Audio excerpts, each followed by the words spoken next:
Subscribe to our YouTube channel. Press the bell icon to get the latest updates. Jakhar साहब पहुंच रहे हैं 5 minute, तो हम ये रिलीज बाद में करेंगे। आप अपने क्वेश्चन शुरू करिए, लेकिन एक एक करके पूछिएगा ताकि थोड़ा सा अनुशासन बना रहे। आप बोलिए।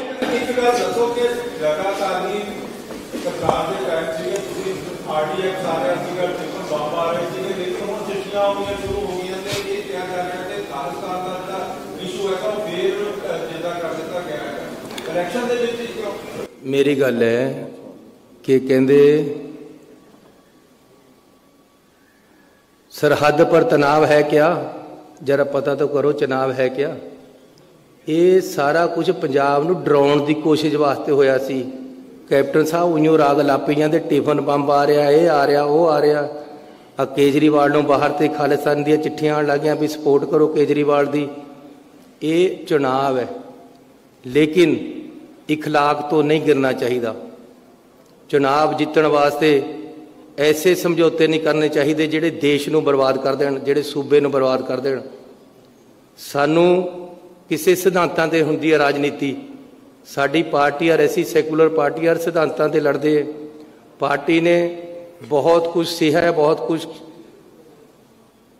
दिता है, लेकिन अपने सिद्धांत नहीं छड्डे।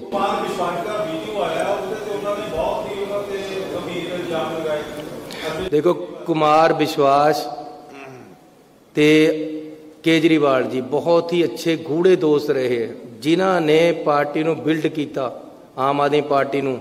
उन्हां च मेन नाम कुमार विश्वास दा है।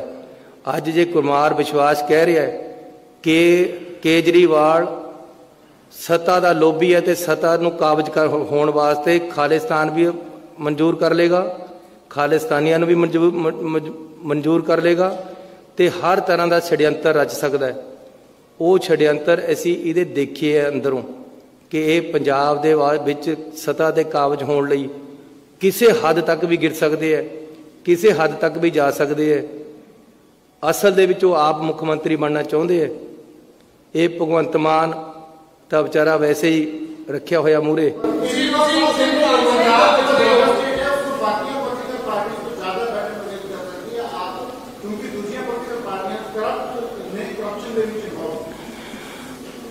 आम आदमी पार्टी दे क्रिमिनल रिकॉर्ड कड्डो जिहड़े उन्हां दे कैंडीडेट है। 35 बंदियां पर क्रिमिनल केस है 117 चों। आम आदमी पार्टी दे विच 50 तो वध बंदे दूसरियां पार्टियां चों आके इलैक्शन लड़ रहे, इन्हां पास अपने कैंडीडेट नहीं है। आम आदमी पार्टी पास कोई भी अच्छा कैंडीडेट नहीं है जिहड़े नूं ओह एक चेहरा दस सके, जिहड़ा पढ़िया लिखिया होवे, जिहदे पास अच्छियां डिग्रियां होण, जिहड़ा शराब ना पींदा होवे, जिहड़े ने अपनी घर वाली ना छड्डी होवे, जिहड़ा बंदा समाज दे विच खड़न जोगा होवे। कोई चेहरा मैनूं दसो। भाई साहब जी, ये स्टेज नहीं चलानी, स्टेट चलानी है। इहदे विच फर्क है।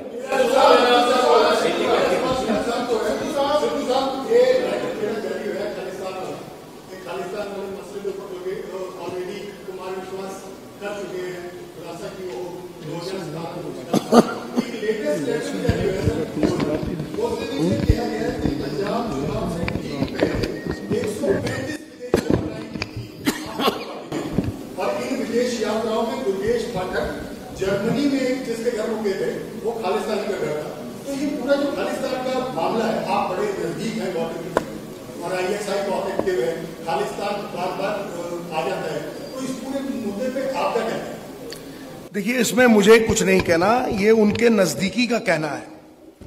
और ये these are very serious suspicions that have been cast on him. मुझे आज उनका बयान जो था वो बड़ा अजीब लगा। उन्होंने कहा कि ये भगत सिंह के चेले को ये सब लोग घेर रहे हैं। आप कहां से चेले हो गए भाई भगत सिंह के? भगत सिंह ने तो आज तक कोई समझौता नहीं किया था। आपने तलवे चाट के माफी मांगी विक्रम सिंह मजीठिया के, इसलिए माफी मांगी। भगत सिंह ने तो जान दी। हाँ, भगत सिंह ने तो किसी से कुछ मांगा ही नहीं। भगत सिंह तो अंग्रेजों के खिलाफ लड़ता रहा, जान मार के चला गया। जहां बम धमाका भी किया तो उसने कहा गूंगे बहरे कानों तक अगर आवाज पहुंचानी हो तो धमाका जरूरी है, सिंबॉलिक था, मार भी सकता था, लेकिन उसने कोई समझौता नहीं किया। यहां एक आदमी ऐसा है जो कोर्ट केस से बचने के लिए लूर लूर करता हुआ हाथ जोड़ के माफिया मांग रहा है। भाई मुझे समझाओ तो सही कि इस आदमी को भगत सिंह का चेला कैसे कह सकता है कोई? ये अपने मुंह शादी मुबारक करते हुए आदमी, ये मुखौटेबाज आदमी है, ढोंगी, बगला भगत होते ना, बगला भगत आदमी है। आप देखिए इसके फरेब को देखिए, 8 लाख नौकरी कही, 440 दी, अगले मैनिफेस्टो में नौकरियां गायब हो गई। राइट, 18 साल के ऊपर के देंगे कन्या को, और लड़कियों को शिक्षा विक्षा में कोई इन्वेस्टमेंट नहीं होगी। 25,000 टीचर है, बंधुआ मजदूर बना के काम करवा रहे हैं, बंधुआ मजदूर, 15 डे कॉन्ट्रैक्ट, और वो भी डेली वेजेस के ऊपर। आप 25,000 टीचर से बात कीजिए साहब, तो कौन सी ऐसी चीज है जो इस बंदे ने कर दी? बिजली कहता है फ्री, वो मुद्दा छिन गया। 1400 करोड़ रुपए की तुम सब्सिडी देते हो, हम 14,000 करोड़ रुपए किसी किसान को सब्सिडी देते हो? ना तुम बिजली बनाते हो ना भेजते हो। आज चरणजीत सिंह चन्नी ने वो मुद्दा छीन लिया, नया लेके आए। तो इसलिए मैं ये कह रहा हूं कि इस आदमी का कोई दीन ईमान ही नहीं है, गिरगिट की तरह रंग बदलता है, और गिरगिट ही इनका आराध्य देव होना चाहिए।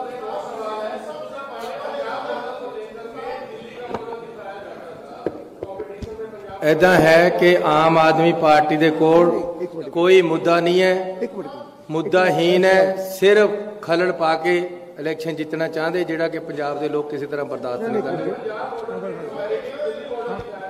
यार मेरी फ्लाइट है।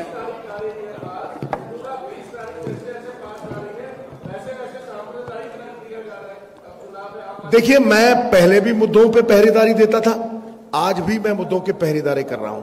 आज भी राजीव गांधी जी की विजन है, राहुल गांधी जी की विजन है, और आज भी चरणजीत सिंह चन्नी जी, मैं इकट्ठे होके कांग्रेस की एक विजन जो पंजाब के लोगों की जिंदगी को बदल सके। सी, वी आर नॉट सेइंग कि खजाना खाली है, खजाना भरना कैसे, वो बोल रहे हैं। और सबसे बड़ी बात है कि ये पंजाब मॉडल सबका है, सरबत का भला चाहता है। सर मैं सारे ने बेनती करना, जाखड़ साहब थे सिद्धू साहब अगे कंडक्ट करनगे, मैं सिर्फ कला मैं इजाजत ले रहा, मेरी एक फ्लाइट है।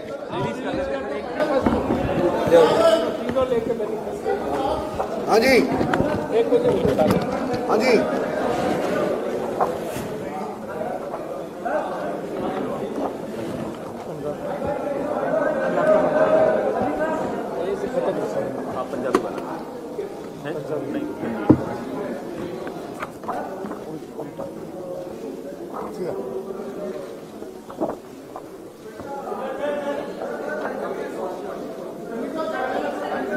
पूछो जी।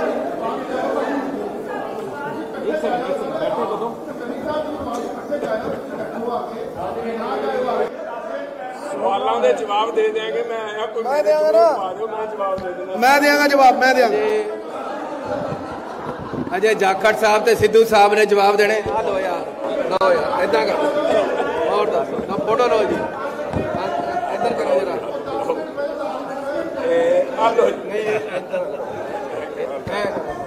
लो जी फोटो, और कोई कसर नहीं रहेगी। ये पूरा पंजाब है। ये देखो, ये जफ्फी देख लो, तीनों एक करता, देख लो कोई दीदा नहीं। थैंक यू जी, जाओ जाओ जाओ। हाँ जी बोलो।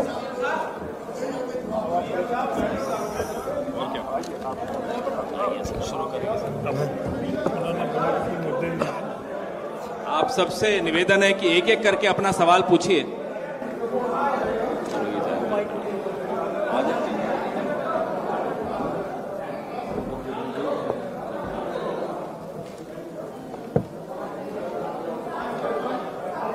आज हमने बहुत फिर चढ़ा लिया। बैठो बैठो, तो फिर आगे वापस जो मेरे लायक गल वो पूछ लो। मेरा जहाज नहीं उड़ना, गरीब का जहाज उड़ जान दो। एक एक करके प्लीज, एक एक करके। गरीब का जहाज उड़ लेन दो।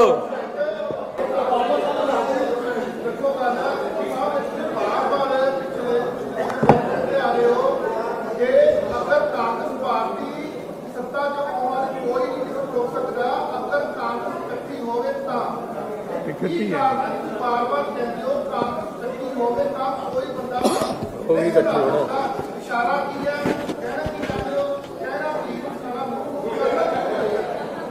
ना कुछ कहना चाहता सी, ਤੁਹਾਨੂੰ दिखाता इकट्ठे मतलब गल खत्म होगी ना, दिखाता और उनकी बांस ते चढ़ गई है, खत्म होगी गल।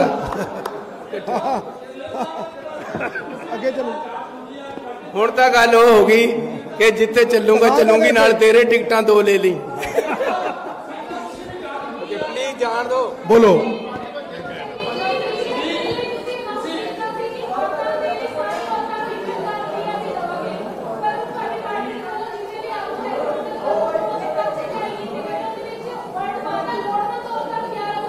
नहीं नहीं नहीं, अक्रॉस बोर्ड, अक्रॉस बोर्ड 1100 रुपया सब औरतां नूं और नाल 8 सिलेंडर फ्री हर घर दे विच।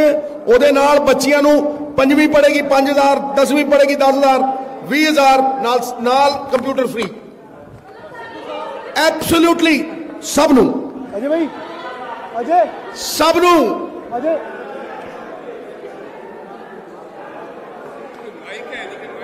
भाई हांडी भाई, आपको एक माइक दे देते हैं, एक एक करके पूछिए। कर लो, माइक दे दो सर, ये माइक ले जी। पता ही लगता, जल्दी आ जाओ। हेलो जी सिद्धू साहब, ਤੁਸੀਂ ਪਾਰਟੀ ਦੇ ਪੰਜਾਬ ਦੇ ਸੁਪਰੀਮੋ ਆ। ਮੁੱਖ ਮੰਤਰੀ ਨੇ ਵੀ ਮੰਗ ਕੀਤੀ ਆ ਵੀ ਪ੍ਰਧਾਨ ਮੰਤਰੀ ਨੂੰ ਜਿਹੜਾ ਦੋਸ਼ ਲੱਗੇ ਨੇ ਕੇਜਰੀਵਾਲ ਤੇ ਆਮ ਆਦਮੀ ਪਾਰਟੀ ਦੇ, ਵੀ ਉਹਦੀ ਜਾਂਚ ਹੋਣੀ ਚਾਹੀਦੀ ਆ। ਤੇ ਔਰ ਜਾਖੜ ਸਾਹਿਬ ਨੇ ਵੀ ਕਿਹਾ ਵੀ ਦੇਸ਼ ਧਰੋਹੀ ਦਾ ਪਰਚਾ ਹੋਣਾ ਚਾਹੀਦਾ, ਬਹੁਤ ਗੰਭੀਰ ਦੋਸ਼ ਨੇ ਜੀ।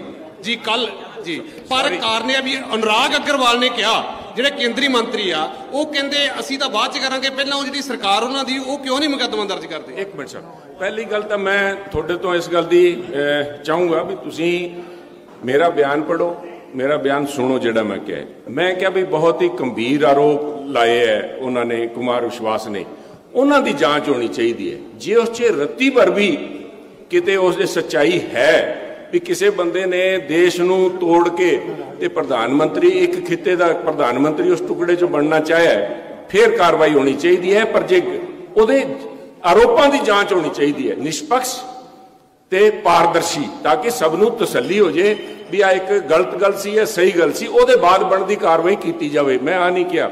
ਦੂਜੀ ਗੱਲ ਜਿਹੜੀ ਮੈਂ ਕਹੀ ਹੈ ਉਸੇ ਸੰਦਰਭ 'ਚ ਇਹਨਾਂ ਦਾ ਆਪਸ 'ਚ ਕੰਜੈਕਚਰ ਜਿਹੜਾ ਹੈ, ਇਹਨੂੰ ਜਿਸ ਪਿਛੋਕੜ 'ਚ ਨਾਲ ਕਿਹਾ ਗਿਆ, ਇੱਕ ਪਹਿਲੇ ਦਿਨ ਬਿਆਨ ਲੱਗਦਾ ਹੈ ਕੇਜਰੀਵਾਲ ਸਾਹਿਬ ਦਾ, ਜਿਸ 'ਚ ਉਹ ਕਹਿੰਦੇ ਆ ਵੀ ਪੰਜਾਬ ਦਾ ਹਿੰਦੂ ਸਹਿਮਿਆ ਹੋਇਆ ਹੈ। ਉਹਨਾਂ ਨੇ ਇੱਕ ਬਿਆਨ ਦੇ ਨਾਲ ਕੇਜਰੀਵਾਲ ਸਾਹਿਬ ਨੇ, ਜੇ ਹਿੰਦੂ ਡਰਿਆ ਹੈ ਤਾਂ ਮਤਲਬ ਸਾਡੇ ਸਿੱਖ ਭਾਈਚਾਰੇ ਤੋਂ ਡਰਿਆ, ਸਿੱਖ ਭਾਈਚਾਰੇ ਨੂੰ ਟੈਰਰਿਸਟ ਕਰਾਰ ਕਰਤਾ, ਤੇ ਇੱਕੋ ਹੀ ਉਹਦੇ ਬਿਆਨ ਨਾਲ ਉਹਨਾਂ ਨੇ ਸਾਰੇ ਹਿੰਦੂਆਂ ਨੂੰ ਡਰਪੋਕ ਜ਼ਾਹਿਰ ਕਰਤਾ। ਮੈਂ ਆ ਵੀ ਅੱਜ ਕੀਤੀ ਹੈ ਵੀ ਕੇਜਰੀਵਾਲ ਸਾਹਿਬ, ਸਾਡੇ ਨਾ ਤਾਂ ਸਾਡਾ ਸਿੱਖ ਭਾਈਚਾਰਾ, ਨਾ ਹੀ ਹਿੰਦੂ ਭਾਈਚਾਰਾ ਟੈਰਰਿਸਟ ਹੈ, ਤੇ ਨਾ ਹੀ ਜਿਹੜੇ ਹਿੰਦੂਆਂ ਦੀ ਡਰੇ ਹੋਏ ਦੀ ਗੱਲ ਕਰਦੇ ਹੋ। ਗੁਰਤੇਜ ਸਿੰਘ ਰਿਟਾਇਰ IAS ਅਫਸਰ ਸੀਗੇ, ਉਹਨਾਂ ਨੇ ਬਿਆਨ ਬਹੁਤ ਪਹਿਲਾਂ ਦਿੱਤਾ ਸੀ 17-18 'ਚ। ਉਹਨਾਂ ਨੇ ਕਿਹਾ ਸੀ ਪੰਜਾਬ ਦਾ ਹਿੰਦੂ ਜਿਹੜਾ ਹੈ ਉਹ ਕੋਈ ਆਟੇ ਦਾ ਦੀਆ ਨਹੀਂ, ਜਿਹਨੂੰ ਬਨੇਰੇ ਤੇ ਰੱਖਿਆ ਤਾਂ ਕਾਂ ਚੱਕ ਕੇ ਲੈ ਜਾਊਗਾ, ਜੇ ਅੰਦਰ ਰੱਖਤਾ ਤਾਂ ਕੋਈ ਚੂਹਾ ਖਾ ਜਾਊਗਾ। ਸਭ ਇਹ ਉਹ ਹਿੰਦੂ ਹੈ, ਆ ਉਹ ਸਿੱਖ ਭਾਈਚਾਰਾ ਹੈ। ਜਦੋਂ ਇੱਥੇ AK-47 ਚਲਦੀਆਂ ਸੀ ਉਦੋਂ ਵੀ ਨਹੀਂ ਭੱਜੇ। ਭੱਜਿਆ ਇੱਥੇ ਕੌਣ? ਲੀਡਰਾਂ ਦੇ ਮੁੰਡੇ ਭੱਜੇ, ਜਿਨ੍ਹਾਂ ਨੂੰ ਬਾਦਲ ਸਾਹਿਬ ਨੇ ਪਰਿਵਾਰ ਲਾਣੇ ਨੂੰ ਉੱਥੇ ਭੇਜਤਾ ਅਮਰੀਕਾ ਪੜ੍ਹਨ ਵਾਸਤੇ। ਜਿਹੜੇ ਦੂਜੇ ਸਾਰੇ ਪੰਜਾਬੀ ਇੱਥੇ ਡਟੇ ਰਹੇ, ਨਾ ISI ਤੋਂ ਡਰੇ, ਨਾ AK-47 ਤੋਂ ਡਰੇ। ਸਾਨੂੰ ਬਚਾਓ, ਸਾਨੂੰ ਡਰ ਲੱਗਦਾ ਹੈ ਇਹ ਜੇ ਦੋ ਜ਼ਬਾਨੇ ਜਿਹੜੇ ਲੋਕ ਹੈ, ਜਿਨ੍ਹਾਂ ਨੂੰ ਸਿਰਫ ਤਾਕਤ ਵਾਸਤੇ ਪੰਜਾਬ ਨੂੰ ਮਾਰਨ ਨੂੰ ਤਿਆਰ ਹੈ, ਪੰਜਾਬ ਨੂੰ ਤੋੜਨ ਨੂੰ ਤਿਆਰ ਹੈ, ਸਾਨੂੰ ਉਹਨਾਂ ਤੋਂ ਡਰ ਲੱਗਦਾ। ਅਸੀਂ ਉਹਨਾਂ ਤੋਂ ਸਹਿਮੇ ਬੈਠੇ ਹਾਂ ਜੀ। ਸਿੱਧੂ ਸਾਹਿਬ, ਜਿਹੜਾ ਅਨੁਸ਼ਾਸਨਾਤਮਕ ਕਾਰਵਾਈ ਦੇ ਤਹਿਤ ਤੁਸੀਂ ਕਈ ਕਾਂਗਰਸੀਆਂ ਨੂੰ ਕੱਢਿਆ ਹੈ, ਐਜ਼ ਏ ਪ੍ਰੈਜ਼ੀਡੈਂਟ ਤੁਸੀਂ ਪਾਰਟੀ ਨੇ ਕਾਰਵਾਈ ਕੀਤੀ ਹੈ, ਇਹਦੇ ਵਿੱਚ ਪਿਕ ਐਂਡ ਚੂਜ਼ ਕਿਉਂ ਹੈ? ਤੁਹਾਡੇ ਇੱਕ ਮੰਤਰੀ ਆਪਣੇ ਮੁੰਡੇ ਨੂੰ ਲੜਾ ਰਹੇ ਹੈ, अपना भी लड़ रहे अपने मुंडे ने, उन्होंने खिलाफ कोई कार्रवाई नहीं। महारानी परनीत कौर बीजेपी का प्रचार कर रही है, ये की चक्कर है? क्यों नहीं सारे के खिलाफ? ਇਹਦਾ ਜਵਾਬ ਹਰੀਸ਼ ਜੀ ਦੇਣਗੇ। ਮੈਂ ਨਹੀਂ ਕੱਢਿਆ, ਉਹ ਸਾਰੀਆਂ ਕਾਰਵਾਈਆਂ ਹਰੀਸ਼ ਜੀ ਨੇ ਕੀਤੀਆਂ, ਸਾਡੇ ਬੌਸ ਨੇ। ये तमाम लोग जो अधिकृत उम्मीदवार के सामने खड़े हुए हैं, उनके तमाम लोगों के खिलाफ उन तमाम लोगों के खिलाफ कार्रवाई हो चुकी है और जो कांग्रेस के अधिकृत उम्मीदवार के खिलाफ प्रचार कर रहे हैं उन तमाम कांग्रेस के पदाधिकारी व जो भी उनके खिलाफ भी कार्रवाई हो चुकी। कोई भी बड़ा नहीं, कोई भी छोटा नहीं, किसी भी पृष्ठभूमि का वो है, उसके खिलाफ कार्रवाई हो चुकी। ये पहले भी मैं कह चुका हूं, आज मैं इस बात को दोहरा रहा हूं। सर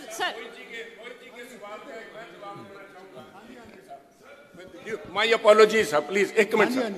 बड़ा कैलाश जी बड़ा इंपॉर्टेंट सवाल सीगा जिहड़ा मोहित जी ने कीता है। ਇਹਨਾਂ ਨੇ ਇੱਕ ਹਿੱਸਾ ਤਾਂ ਸੀਗਾ ਵੀ ਤੁਸੀਂ ਸਾਰਿਆਂ ਤੇ ਕਾਰਵਾਈ ਨਹੀਂ ਕਰ ਰਹੇ, ਦੂਜਾ ਹਿੱਸਾ ਇਹਨਾਂ ਦਾ ਸੀਗਾ ਵੀ ਮਹਾਰਾਣੀ ਪ੍ਰਨੀਤ ਕੌਰ ਕੈਪਟਨ ਸਾਹਿਬ ਦੇ ਉਹਨਾਂ ਦੇ ਕਰ ਰਹੇ। ਮਹਾਰਾਣੀ ਸਾਹਿਬ ਦਾ ਬਿਆਨ ਆਇਆ ਸੀ ਵੀ ਮੈਂ ਪਰਿਵਾਰ ਵਾਸਤੇ ਆਪਣੇ ਪਰਿਵਾਰ ਵਾਸਤੇ ਵੋਟਾਂ ਮੰਗ ਰਿਹਾ। ਤੁਸੀਂ ਉਹਨਾਂ ਨੂੰ ਤੇ ਕਿੰਤੂ ਪਰੰਤੂ ਕਰ ਰਹੇ ਹੋ। ਅੱਜ ਪੰਜਾਬ ਦੇ ਲੋਕ ਜਿਹੜੇ ਸਾਡੇ ਇਲਾਕੇ 'ਚ ਅਸੀਂ ਕਿਉਂਕਿ ਉਹਨਾਂ ਦੀ ਜੜ 'ਚ ਵਸਦੇ ਹਾਂ, ਲੰਬੀ ਦੇ ਨਾਲ ਲੱਗਦਾ ਸਾਡੀ ਵੱਟ ਸਾਂਝੀ ਹੈ, ਇਸ ਕਰਕੇ ਉਹਨਾਂ ਦੀ ਤਿੱਖੀ ਨਿਗਾਹ ਵੀ ਸਾਡੇ ਤੇ ਰਹਿੰਦੀ ਹੈ ਸੁਖਬੀਰ ਜੀ ਹੋਰਾਂ ਦੀ। ਪਰ ਇੱਕ ਸਵਾਲ ਪੰਜਾਬ ਦੇ ਲੋਕ ਪੁੱਛਦੇ ਹੈ ਵੀ ਬਾਦਲ ਸਾਹਿਬ ਜੀ ਨੂੰ, ਵੱਡੇ ਬਾਦਲ ਸਾਹਿਬ ਨੂੰ ਭੀਸ਼ਮ ਪਿਤਾਮਹ ਵਾਲਾ ਅੰਤ ਕਿਉਂ ਦੇ ਰਹੇ ਹੋ ਤੁਸੀਂ? ਭੀਸ਼ਮ ਪਿਤਾਮਹ ਨੂੰ ਉਹਨਾਂ ਤੀਰਾਂ ਦੇ ਉੱਤੇ ਰੱਖ ਕੇ ਉਹਨਾਂ ਨੇ ਲਏ ਸੀਗੇ। ਇੱਕ 96 ਸਾਲ ਦੇ ਸਾਡੇ ਬਜ਼ੁਰਗ ਹੈ। ਦੇਖੋ ਮੈਂ ਹਮੇਸ਼ਾ ਕਹਿੰਦਾ ਰਿਹਾ ਮੇਰਾ ਉਹਨਾਂ ਪ੍ਰਤੀ ਬਹੁਤ ਰਿਗਾਰਡ ਹੈ, ਸਾਡੇ ਰਾਜਨੀਤਿਕ ਵਿਰੋਧ ਹੈਗੇ, ਪਰ ਇੱਕ 96 ਸਾਲ ਦੇ ਵਿਅਕਤੀ ਨੂੰ ਉਹਨਾਂ ਦੇ ਬਿਆਨ ਆਏ ਖੁਦ ਬਾਦਲ ਸਾਹਿਬ ਦੇ ਵੀ ਮੈਂ ਨਹੀਂ ਸੀ ਲੜਨਾ ਚਾਹੁੰਦਾ, ਮੈਨੂੰ ਮਾਂ ਪਾਰਟੀ ਦਾ ਹੁਕਮ ਹੋਇਆ। ਹੁਣ ਮਾਂ ਪਾਰਟੀ ਕੌਣ ਹੈ? ਸੁਖਬੀਰ ਸਿੰਘ ਬਾਦਲ ਹੈ। ਉਹਨਾਂ ਨੇ ਕਿਹਾ ਕਿਉਂਕਿ ਅੱਜ ਇੰਨੀ ਡੈਸਪਰੇਟ ਪੋਜੀਸ਼ਨ ਹੈ ਅਕਾਲੀਆਂ ਦੀ ਵੀ ਇੱਕ ਸੀਟ ਵਾਸਤੇ ਲੜੀ ਜਾਂਦੇ ਆ ਵੀ ਇੱਕ ਸੀਟ ਕੱਢ ਲਈਏ। ਤੁਸੀਂ ਬਜ਼ੁਰਗਾਂ ਦੀ ਸਿਹਤ ਦਾ ਧਿਆਨ ਨਾ ਕਰਕੇ ਉਹਨਾਂ ਨੂੰ ਅੱਜ ਉਤਾਰਤਾ, ਸੜਕਾਂ ਤੇ ਰੁਲਦੇ ਫਿਰਦੇ ਹੈ। ਅੱਜ ਦੇ ਦਿਨ ਉਹਨਾਂ ਦਾ ਆਰਾਮ ਕਰਨ ਦਾ ਸਮਾਂ ਹੈ ਜਾਂ ਵੋਟਾਂ ਮੰਗਣ ਦਾ ਸਮਾਂ ਹੈ? ਆਹ ਸਵਾਲ ਪੁੱਛਣਾ ਚਾਹੀਦਾ। ਸਾਨੂੰ ਲੋਕ ਪੁੱਛਦੇ ਹੈ ਵੀ ਤੁਹਾਡੇ ਤਾਂ ਬਾਦਲ ਸਾਹਿਬ ਕਨੀ ਬੜਾ ਰਿਗਾਰਡ ਹੈ। ਮੈਂ ਕਿਹਾ ਮੈਂ ਕਿਹਨੂੰ ਜਾ ਕੇ ਕਹਾਂ? ਬਾਦਲ ਸਾਹਿਬ ਨੂੰ ਤਾਂ ਆਪ ਫਾਇਰ ਟੰਗ ਰੱਖਿਆ, ਅਸੀਂ ਰਿਗਾਰਡ ਕਿਹਨੂੰ ਜਾ ਕੇ ਦਿਖਾਈਏ? ਇਹ ਸਵਾਲ ਪੰਜਾਬ ਦੇ ਲੋਕਾਂ ਨੂੰ ਇਹਦੇ ਤੇ ਗੱਲ ਕਰਨੀ ਚਾਹੀਦੀ। ਭੀਸ਼ਮ ਪਿਤਾਮਹ ਮੈਨੂੰ ਯਾਦ ਹੈ, ਮੈਂ ਕਿਸੇ ਲੀਡਰ ਨੂੰ ਕਹਿਤਾ ਸੀ ਵੀ ਆਪ ਭੀਸ਼ਮ ਪਿਤਾਮਹ ਹੋ, ਉਹ ਕਹਿੰਦੇ ਮੈਨੂੰ ਭੀਸ਼ਮ ਪਿਤਾਮਹ ਨਾ ਆਖੀ। ਮੈਂ ਕਿਹਾ ਮੈਂ ਆਊਟ ਆਫ ਰਿਸਪੈਕਟ ਕਹਿ ਰਿਹਾ। ਕਹਿੰਦਾ ਰਿਸਪੈਕਟ ਤਾਂ ਮੈਂ ਤੇਰੀ ਸਮਝਦਾ, ਪਰ ਜਦੋਂ ਮੈਂ ਭੀਸ਼ਮ ਪਿਤਾ ਨੂੰ ਤੀਰਾਂ ਦੇ ਉੱਤੇ ਆਖਰੀ ਸਾਹ ਲੈਣੀ ਪਈ ਸੀ, ਉਹ ਹਾਲ ਸੁਖਬੀਰ ਬਾਦਲ ਨੇ ਬਾਦਲ ਸਾਹਿਬ ਦਾ ਕਰ ਰੱਖਿਆ। ਮੇਰੀ ਲੋਕਾਂ ਨੂੰ ਅਪੀਲ ਹੈ ਵੀ ਇਹ ਜੇ ਲੋਕ ਜਿਹੜੇ ਆਪਣੇ ਪਰਿਵਾਰ ਨੂੰ ਸੂਲੀ ਤੇ ਟੰਗਣ ਨੂੰ ਤਿਆਰ ਹੈ, ਇਹਨਾਂ ਤੋਂ ਬਚੋ ਸਾਹਿਬ, ਇਹਨਾਂ ਤੋਂ ਬਚੋ। ਕਿਉਂਕਿ ਅਸੀਂ ਉਸ ਗੁਰੂ ਮਹਾਰਾਜ ਦੇ ਵਾਰਸ ਹੈ ਜਿਨ੍ਹਾਂ ਨੇ ਕਹਿੰਦਾ ਸਰਬੰਸ ਦਾਨੀ ਆਵੇ ਤੇਰਾ ਕੌਣ ਦੇਊਗਾ ਦੇਣਾ। ਇੱਥੇ ਉਹਨਾਂ ਨੇ ਕੁਰਸੀ ਵਾਸਤੇ ਤਾਂ ਨਹੀਂ ਆਪਣਾ ਦਾਨ ਕੀਤਾ ਸੀਗਾ, ਉਹਨਾਂ ਨੇ ਲੋਕਾਂ ਵਾਸਤੇ, ਪੰਥ ਵਾਸਤੇ, ਦੇਸ਼ ਵਾਸਤੇ ਕੀਤਾ ਸੀਗਾ। ਉਹਨਾਂ ਲੋਕਾਂ ਤੋਂ ਬਚੋ ਜਿਹੜੇ ਐਡੀ ਮਾੜੀ ਸੋਚ ਦੇ ਲੀਡਰ ਆਏ ਹੈ। ਸੌਰੀ ਸਰ, ਮਹਾਰਾਣੀ ਪ੍ਰਨੀਤ ਕੌਰ ਜੀ ਭਾਜਪਾ ਦਾ ਪ੍ਰਚਾਰ ਕਰੀਏ, ਪਾਰਟੀ ਵੱਲੋਂ ਜਾਇਜ਼ ਹੈ? ਬੀਬੀ ਜੀ ਅੱਜ ਦਾ ਮੁੱਦਾ ਮੈਨੀਫੈਸਟੋ ਹੈ। ਪੰਜਾਬ ਦੇ ਲੋਕਾਂ ਦੀ ਜ਼ਿੰਦਗੀ ਕਿੱਦਾਂ ਬਦਲਣੀ ਹੈ, ਪੰਜਾਬ ਦੇ ਲਈ ਕਿਹੜਾ ਰੋਡ ਮੈਪ ਹੈ, ਇਹ ਕਿੱਧਰ ਜਾਈ ਜਾਂਦੇ ਹੋ ਯਾਰ? ਨਾ 3 ਚ ਨੇ, ਨਾ 13 ਚ ਨੇ, ਹੋ ਨਾ ਟੋਕਰੇ ਵਾਲੇ ਬੇਰਾਂ ਚ ਨੇ, ਕੀ ਬੋਲੀ ਜਾਂਦੇ? ਤੁਸੀਂ ਪੰਜਾਬ ਸੈਂਟਰਿਕ ਗੱਲ करो यार, कर ले बोलिए, पूछिए साहब। यहाँ ठीक आए हो आप, टिकाने आए हो। हाँ।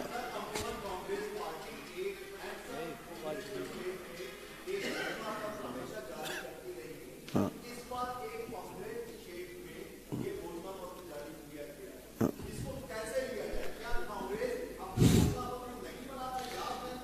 मुझे ये बताइए आप कि वो 1000 पेज की बुकलेट कौन पढ़ता है? ठहर ना यार, रुक जा। मैं तुम्हें कह रहा हूं कि वो 1000 पेज की बुकलेट से 13 ऐसे पॉइंट जो जवाबदेही बनके ट्रांसपेरेंसी, अकाउंटेबिलिटी से लोगों की जिंदगी बदल दें, वो कहीं ज्यादा बेहतर है। चंदन का एक टुकड़ा गुरु बबूल के जंगल से कहीं बेहतर होता है, और शहद की बूंद सिरके के डोल से बेहतर होती है। अगला सवाल। हाँ जी, सिद्धू साहब सामने सिद्धू साहब सामने मैं सर सवाल, आज चुनाव का प्रचार का आखिरी दिन है, मैं सामने हूं सर, बिल्कुल आपके हजूरे वाला। हाँ जी, सवाल सर मेरा है, आपसे जुड़ा सवाल है। आप अगर देखा जाए एक चेहरा है पंजाब में, और आप अमृतसर ईस्ट से चुनाव लड़े, तरह तरह की बातें चाहे मीडिया में या ये कही जा रही।